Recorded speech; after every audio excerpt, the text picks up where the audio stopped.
नमस्कार दोस्तों, स्वागत है आपका आज के मुख्य समाचार में, जिसमें सबसे पहली और बड़ी खबर में आपको बताएंगे कि सेना प्रमुख का बड़ा ऐलान। जरूरत पड़ी तो भारतीय सेना 2 मोर्चों पर युद्ध के लिए है तैयार। जिसके बाद चीन और पाकिस्तान को लेकर सेना प्रमुख ने दे दिया है ये बड़ा बयान। इसी के साथ दूसरी बड़ी खबर में जिक्र होगा कि वाशिंगटन पहुंचे पीएम मोदी का जबरदस्त स्वागत। सीईओ से मिलेंगे आज और क्या रहेगा शेड्यूल आपको बताएंगे दोस्तों। तीसरी बड़ी खबर में आपको बताएंगे कि पाकिस्तान एयरफोर्स का काल सुखोई 30 MKI फिर गरजेगा कश्मीर में। चौथी बड़ी खबर में जिक्र होगा कि आ रही है भारत की महामिसाइल, आधी दुनिया इसकी रेंज में होगी और चीन पाकिस्तान की नींद उड़ाने के लिए काफ़ी होगा अग्नि 5।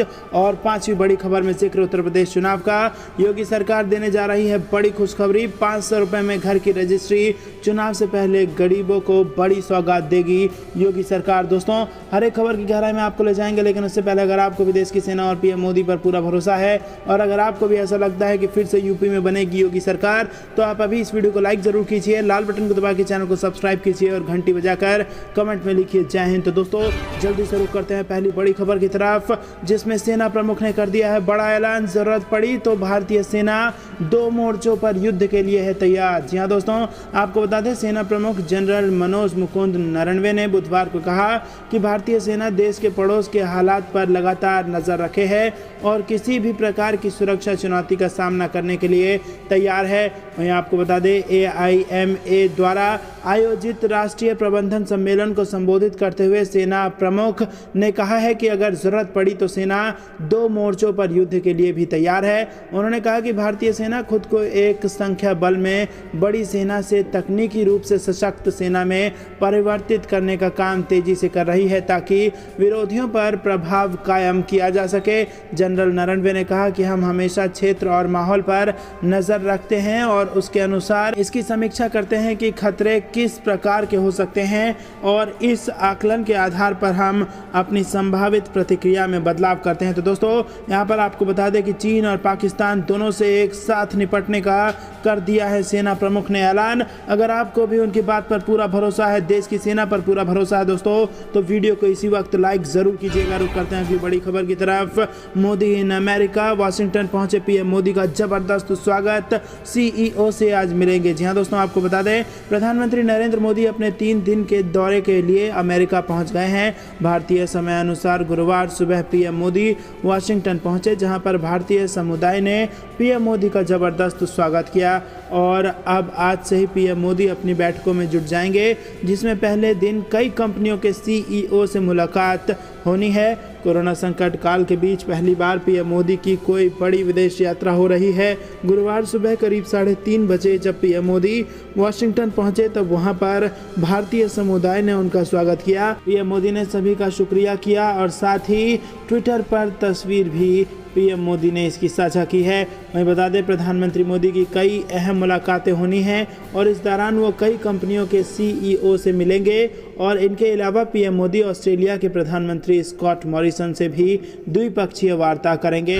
दोस्तों, रुक करते हैं अगली बड़ी खबर की तरफ, लेकिन उससे पहले अगर आपको भी देश की सेना और पीएम मोदी पर पूरा भरोसा है, मोदी के हर फैसले पर भरोसा है और अगर मानते हैं कि मोदी राज में देश सुरक्षित है, तो दोस्तों वीडियो लाइक करके कमेंट में अपनी राय हम तक जरूर पहुँचाइए। अगली बड़ी खबर में आपको बता दें कि पाकिस्तान एयरफोर्स का काल है सुखोई 30 MKI जो फिर गरजेगा कश्मीर में। जी हाँ दोस्तों, आपको बता दें कि पुलवामा हमले के बाद भारत की सर्जिकल स्ट्राइक के बाद बौखलाई पाकिस्तानी वायुसेना ने अत्याधुनिक F-16 और JF-17 का एक पूरा बेड़ा भारतीय सीमा की ओर रवाना किया था।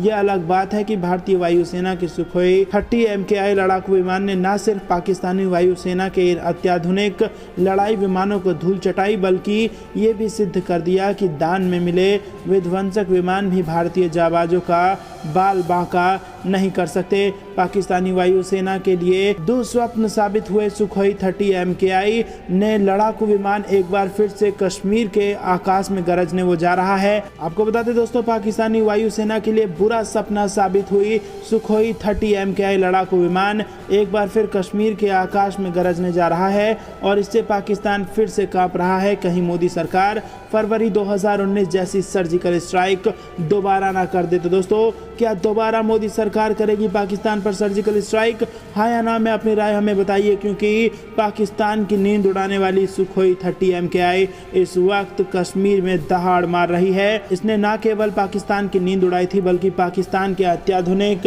जहाजों को धूल भी चटाई थी।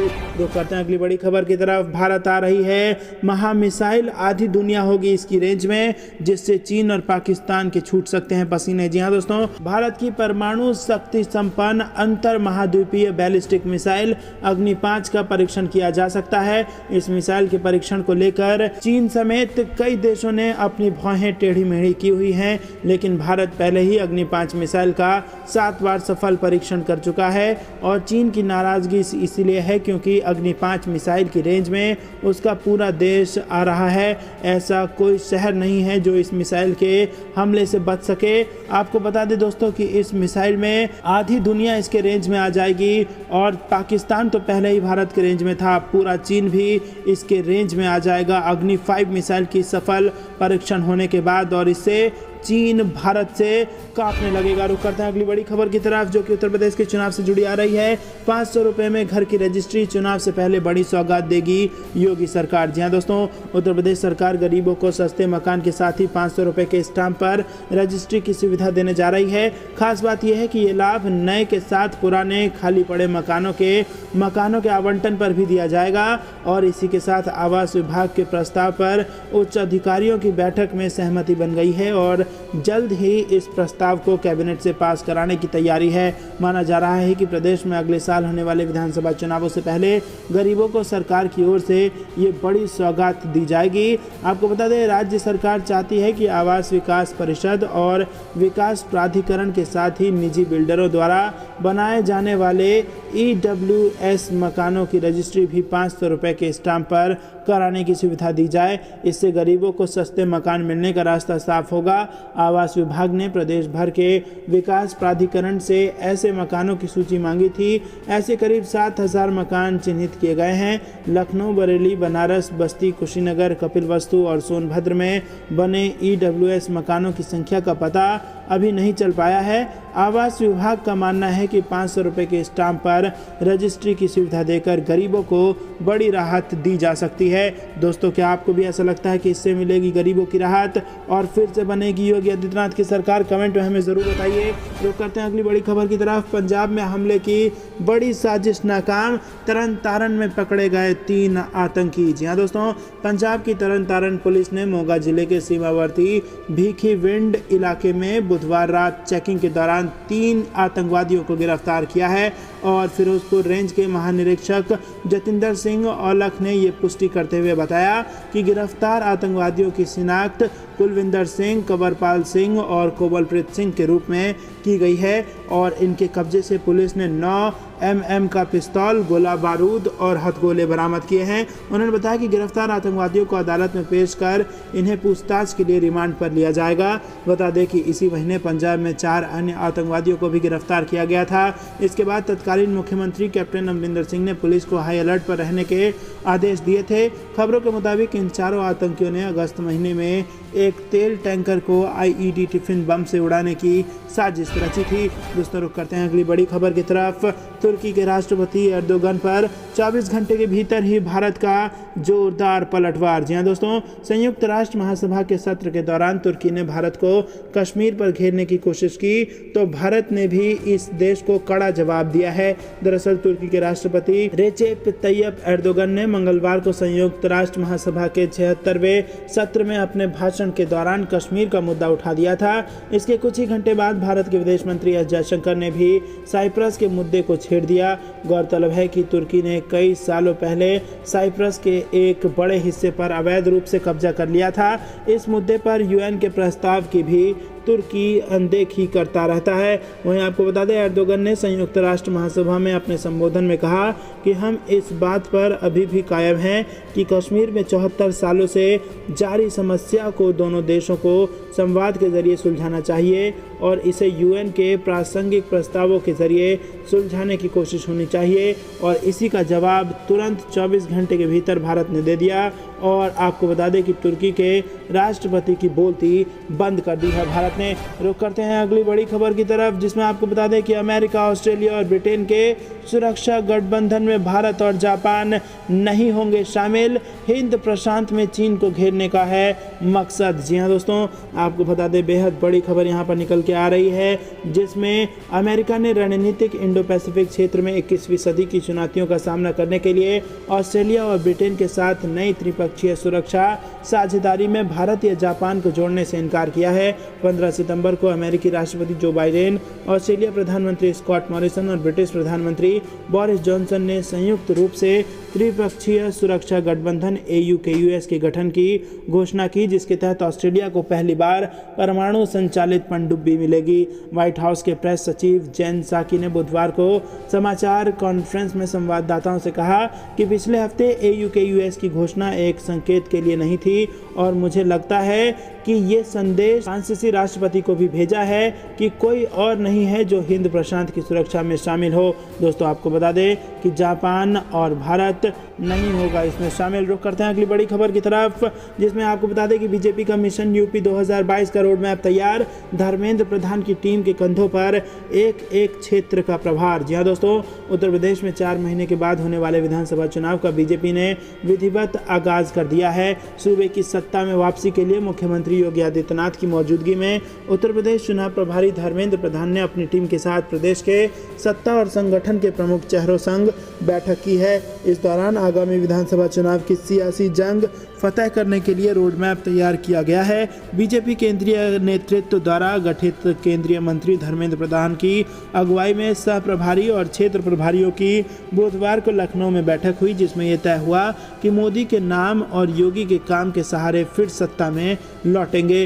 बीजेपी प्रदेश अध्यक्ष स्वतंत्र देव सिंह की अध्यक्षता में हुई इस बैठक में पार्टी के मौजूदा कार्यक्रमों और अभियानों पर चर्चा के साथ ही क्षेत्रों में संगठन प्रभारियों की तर्ज पर चुनाव प्रभारियों को भी अलग अलग क्षेत्र की जिम्मेदारी दी गई है। विधानसभा चुनाव को लेकर बीजेपी ने चुनाव में क्षेत्र के प्रभारियों के साथ बैठक में धर्मेंद्र प्रधान ने कहा कि अब चुनाव में लगभग 4 महीने ही बचे हैं। सरकार और संगठन के साथ समन्वय बनाकर सभी 6 क्षेत्रों में समान रूप से मेहनत की जाएगी। पहले से मजबूत और अनुभवी संगठन प्रदेश में काम कर रहा है। सभी सह प्रभारी क्षेत्रीय चुनाव प्रभारी और संगठन प्रभारी के रूप में इस तरह काम करेंगे कि केंद्र और राज्य सरकार की जनहित की योजनाओं का लाभ और संदेश निचले स्तर तक जनता में पहुंचे। तो दोस्तों ये बेहद बड़ी खबर उत्तर प्रदेश के चुनाव से निकल के आ रही है। जुट गई है भारतीय जनता पार्टी। यूपी के रण के लिए बीजेपी ने जबरदस्त तरीके से मोर्चाबंदी शुरू कर दी है। बीजेपी मुख्यालय में हुई महत्वपूर्ण बैठक में तय हो गया है कि किस मोर्चे को कौन संभालेगा। ऐसे में चुनावी राजनीति के विशेषज्ञ माने जाने वाले केंद्रीय मंत्री धर्मेंद्र प्रधान के हाथ पूरे चुनाव अभियान की कमान रहेगी, जबकि यूथ आइकन माने जाने वाले केंद्रीय मंत्री अनुराग ठाकुर के जिम्मे बेहद अहम काम सौंपा जाएगा। अनुराग ठाकुर प्रदेश के युवा वोटरों को पार्टी से जोड़ने की मुहिम की अगुवाई करेंगे और इसके अलावा वो प्रिंट और इलेक्ट्रॉनिक मीडिया के साथ ही सोशल मीडिया में चलने वाले चुनावी कैंपेन की कमान भी संभालेंगे। IT का जिम्मा भी उन्हीं के कंधों पर रहेगा। बीजेपी की नज़र यूपी के युवा मतदाताओं पर है, जिनमें खासकर ऐसे युवा जो 18 की उम्र पर पहली बार EVM का बटन दबाएंगे, उनको भी इन्होंने टारगेट बना रखा है। बीजेपी के विजय अभियान में युवा वोटरों की भूमिका काफ़ी अहम रही है। ये युवा सिर्फ वोट ही नहीं देते बल्कि माहौल बनाने का भी काम करते हैं। ऐसे में यूपी के सह चुनाव प्रभारी अनुराग ठाकुर को इन्हीं युवा मतदाताओं को रिझाने की जिम्मेदारी दी गई है। धर्मेंद्र प्रधान की टीम में 7 सह प्रभारी बनाए गए हैं और इनमें अनुराग ठाकुर के अलावा बाकी 6 सह प्रभारियों को पार्टी के संगठनात्मक 6 क्षेत्रों का जिम्मा सौंपा गया है। काशी क्षेत्र के संगठन प्रभारी सुनील ओझा हैं, जबकि चुनाव प्रभारी की जिम्मेदारी। चीन को भारत से सता रहा है डर, अब तिब्बत के लोगों को सेना में जबरन भर्ती कर रहा है चीन। जी हाँ दोस्तों, आपको बता दें कि चीन ने अपनी मिलिशिया फोर्स में तिब्बतियों की भर्ती को जरूरी बना दिया है। इंटेलिजेंस एजेंसी सूत्रों के मुताबिक चीन ने फरमान जारी किया है कि तिब्बत के इलाके में रहने वाले लोगों में हर घर से 18 से 40 साल के बीच की उम्र में एक शख्स को चीनी मिलिशिया में शामिल होना ही जरूरी है। और इस साल की जनवरी से ही चीन ने तिब्बतियों को मिलिशिया मिलिशिया में भर्ती करना शुरू किया था। इंटेलिजेंस एजेंसी सूत्रों के मुताबिक जुलाई में ईस्टर्न लद्दाख के दूसरी तरफ तिब्बत में भर्ती की गई है। तब डोकलाम के पास चुम्बी वैली में भी भर्ती की गई और इंटेलिजेंस एजेंसी सूत्रों के मुताबिक अब चीन ने कह दिया है कि चुम्बी वैली के हर घर से एक पुरुष सदस्य को चीनी मिलिशिया में शामिल होना ही होगा। तो दोस्तों जबरदस्ती करके अपने सेना में लोगों को भर्ती करा रहा है, वो भी तिब्बत के लोगों को भर्ती करा रहा है। इससे ये साफ है कि भारत से डर गया है चीन। आपको क्या लगता है कि वाकई में भारत से डर कर ये कदम उठाया गया है? हाँ या ना में अपनी राय बताइए। वीडियो जरूर लाइक कीजिएगा। रुक करते हैं अगली बड़ी खबर की तरफ। चीन पर मोदी सरकार की नकेल, LIC और IPO में चीनी निवेशकों को नो एंट्री। जी हाँ दोस्तों, आपको बता दें कि लाइफ इंश्योरेंस कॉर्पोरेशन में चीनी निवेशकों को शेयर खरीदने से भारत सरकार रोकना चाहती है। अगले कुछ महीनों में LIC का IPO आने वाला है। केंद्र सरकार IPO में विदेशी निवेशों को अनुमति देने पर विचार कर रही है। हालांकि इसके शेयर खरीदने से चीन के निवेशकों को रोकना चाहती है। न्यूज़ एजेंसी रॉयटर्स ने 4 वरिष्ठ सरकारी अफसरों और एक बैंकर के हवाले से ये सूचना दी है। दोनों देशों के बीच सीमा विवाद के बाद उपजे तनाव को ये घटनाक्रम दिखाता है। आपको बता दें कि LIC देश की सबसे बड़ी बीमा कंपनी है और इसकी हिस्सेदारी $500 अरब से अधिक की संपत्ति के साथ भारत के लाइफ इंश्योरेंस मार्केट के 7% से अधिक हिस्से में है। LIC के IPO की संभावित साइज $12.2 अरब है और अब तक का ये देश का सबसे बड़ा IPO हो सकता है। इस IPO में सरकार विदेशी निवेशकों को निवेश की मंजूरी देने की योजना बना रही है, लेकिन आपको बता दें कि चीन को इसमें झटका लग सकता है और चीनी निवेशकों पर प्रतिबंध लगाया जा सकता है। तो दोस्तों, जो सीमा पर हरकतें कर रहा है चीन, उसका आर्थिक जवाब दे रही है भारत और चीन को दे दिया है लगातार कई झटकों में से ये सबसे बड़ा झटका, जिसमें LIC के शेयर नहीं खरीद पाएगा चीन। जो करते हैं अगली बड़ी खबर की तरफ, जो कि उत्तर प्रदेश के चुनाव से आ रही है। यूपी चुनाव पर राधा मोहन सिंह का बयान। बोले बीजेपी 2022 के चुनाव के लिए पूरी तरह तैयार और प्रचंड बहुमत से बन रही है सरकार। जी हाँ दोस्तों, बीजेपी प्रदेश कार्यालय पर 2022 के चुनाव को लेकर बड़ी बैठक बुलाई गई है, जिसमें यूपी के चुनाव प्रभारी धर्मेंद्र प्रधान समेत उनके सभी 6 सह प्रभारी भी बुलाए गए हैं। बैठक से पहले यूपी बीजेपी के प्रभारी राधा मोहन सिंह का साफ तौर पर कहना है कि बीजेपी 2022 के चुनाव के लिए पूरी तरह से तैयार है। हमने अपना रोड मैप पहले ही तैयार कर रखा है और लगातार उस पर काम कर रहे हैं। वहीं किसे टिकट दिया जाएगा और किसका टिकट काटा जाएगा, इस सवाल पर उनका कहना था कि हर जगह से बीजेपी चुनाव लड़ेगी, इसकी तैयारियां यहाँ होती हैं, व्यक्ति की तैयारी बीजेपी में नहीं होती। दोस्तों, रुक करते हैं अगली बड़ी खबर की तरफ। PM मोदी अमेरिका रवाना, हो सकता है बड़ा ऐलान। जी हाँ दोस्तों, आपको बता दें कि ये बेहद बड़ी खबर आ रही है। अमेरिका रवाना हो गए हैं PM मोदी और कह दिया है कि आतंकवाद समेत इन मुद्दों पर होगी बातचीत। जी हाँ दोस्तों, प्रधानमंत्री नरेंद्र मोदी अमेरिकी दौरे के लिए रवाना हो गए हैं। अमेरिकी दौरे के लिए उड़ान भरने से पहले उन्होंने एक संदेश जारी कर अपने पूरे दौरे के कार्यक्रम और उसके विषय के बारे में जानकारी दी है। PM मोदी के इस दौरे को कई मायनों में अहम माना जा रहा है। प्रधानमंत्री मोदी ने कहा कि 22 से 25 सितंबर के बीच अपनी अमेरिकी यात्रा के दौरान मैं राष्ट्रपति जो बाइडेन के साथ भारत अमेरिकी व्यापक वैश्विक रणनीतिक साझेदारी की समीक्षा करूंगा और पारस्परिक हित के क्षेत्रीय और वैश्विक मुद्दों पर विचार का आदान प्रदान करूंगा। दोस्तों, रुक करते हैं अगली बड़ी खबर की तरफ। RBI गवर्नर शक्तिकांत दास का बड़ा बयान। बोले इकोनॉमी में लगातार ग्रोथ के लिए इन सेक्टर्स में निवेश बढ़ाने की जरूरत। जी हाँ दोस्तों, RBI के गवर्नर शक्तिकांत दास ने बुधवार को कहा कि महामारी के बाद सतत आर्थिक वृद्धि के लिए स्वास्थ्य सुविधाएं और बुनियादी ढांचा क्षेत्र में निवेश तथा श्रम एवं उत्पाद बाजारों में सुधारों को आगे बढ़ाने की जरूरत है। AIMA राष्ट्रीय प्रबंधन सम्मेलन को संबोधित करते हुए शक्तिकांत दास ने सतत वृद्धि और रोजगार के अवसर सृजित करने के लिए स्वास्थ्य, शिक्षा, डिजिटल क्षेत्र में ढांचागत सुविधाओं में निवेश बढ़ाने की वकालत की है। रुक करते हैं अगली बड़ी खबर की तरफ। भारत के दबाव में झुका ब्रिटेन, भारतीय वैक्सीन कोविशील्ड को दी मान्यता, फिर यहां अटका दिया पेंच। जी हाँ दोस्तों, ब्रिटेन सरकार ने भारत में निर्मित ऑक्सफोर्ड और एस्ट्राजेनेका के कोविड-19 रोधी टीके कोविशील्ड को बुधवार को अपने अद्यतन अंतर्राष्ट्रीय यात्रा परामर्श में शामिल तो कर लिया, लेकिन भारतीय यात्रियों के लिए ब्रिटेन सरकार की वैक्सीन मान्यता प्रक्रिया को लेकर असमंजस की स्थिति है। भारत को अब भी उन 17 देशों की सूची में शामिल नहीं किया गया है जिनके यात्रियों को टीकाकरण को ब्रिटेन में मान्यता हासिल होगी। ब्रिटेन के स्वास्थ्य स्वास्थ्य एवं सामाजिक देखभाल ने बुधवार को कहा कि वो इस बात की पुष्टि नहीं कर सकता और इस बारे में स्पष्टीकरण की जरूरत है। ब्रिटेन आने से 14 दिन पहले टीके की दोनों खुराक लेना अनिवार्य है। तो दोस्तों, भारत के दबाव में झुका है ब्रिटेन। तो करते हैं अगली बड़ी खबर की तरफ, जो मौसम विभाग से निकल के आ रही है। अगले 5 दिनों तक कई राज्यों में बारिश की संभावना। मौसम का लेटेस्ट अपडेट आपको बता दें दोस्तों, दिल्ली एनसीआर में आज बारिश की संभावना जताते हुए भारतीय मौसम विज्ञान विभाग ने ऑरेंज अलर्ट जारी कर दिया है। रात में राजधानी के कुछ इलाकों में हल्की बूंदाबांद हुई है। वहीं आपको बता दें, भारतीय मौसम विज्ञान विभाग ने बुधवार को मध्यम स्तर की बारिश की उम्मीद जताई है। मौसम विभाग के ताजा पूर्वानुमान के मुताबिक अगले 5 दिन देश के अलग अलग हिस्सों में जबरदस्त बारिश के आसार हैं। हिमाचल प्रदेश में भी आगामी 2 दिन के लिए मौसम विभाग ने येलो अलर्ट जारी कर दिया। तो दोस्तों, ये थी दिन भर कुछ बेहद जरूरी और बड़ी खबरें। अब तक बने रहने के लिए बहुत बहुत धन्यवाद। देख रहे थे आपका अपना चैनल द इंडियन टीवी। जाने से पहले वीडियो को लाइक और लाल बटन को दबा के चैनल को फ्री में सब्सक्राइब करके घंटी बजाकर कमेंट में जय हिंद जरूर लिखिएगा। जय हिंद, जय भारत।